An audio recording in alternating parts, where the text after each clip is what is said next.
Une dizaine de marques occupent les rayons de puériculture. Mais qu'y a-t-il dans les couches de nos bébés? Nous avons voulu vérifier, mais impossible de trouver la composition détaillée sur les paquets. Contrairement aux cosmétiques, rien n'oblige les fabricants à le faire. Cette journaliste a enquêté et testé une douzaine de références dans des laboratoires indépendants. Les résultats sont surprenants.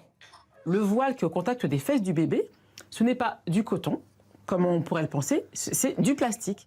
Certaines marques contiendraient même des résidus toxiques, des pesticides comme le très controversé glyphosate ou encore de la dioxine, un perturbateur hormonal. La peau est particulièrement perméable aux substances et où l'organisme est particulièrement sensible. Pour toutes ces raisons, nous on dit clairement qu'il faut qu'il y ait zéro résidu. Le leader du marché tente de se justifier.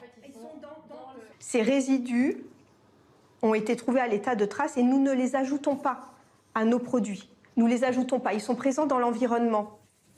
Pour rassurer, la marque accepte depuis peu d'afficher une partie des composants. Polyacrylate, polypropylène, polyéthylène.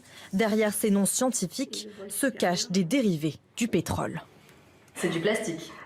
Donc ce sont des fibres synthétiques et techniques qui ont des propriétés pour canaliser l'eau. Face aux géants de la couche, certains ont décidé de se démarquer. Ça, c'est super mignon, ça.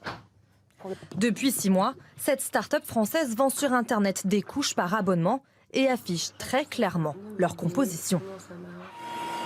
C'est dans cette petite usine des Vosges que sont fabriquées ces couches plus éco-responsables, 15% plus chères que celles du leader.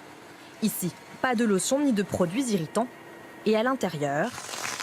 Ça, c'est la matière vraiment différenciante, ce qui permet justement d'avoir plus d'épaisseur sur la couche. Parce que plus une couche finalement sera épaisse, mieux ce sera pour l'enfant.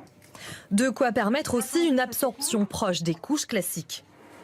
En juin prochain, les autorités sanitaires émettront des recommandations pour mieux encadrer ce vaste marché. 2,5 milliards de couches se vendent chaque année en France.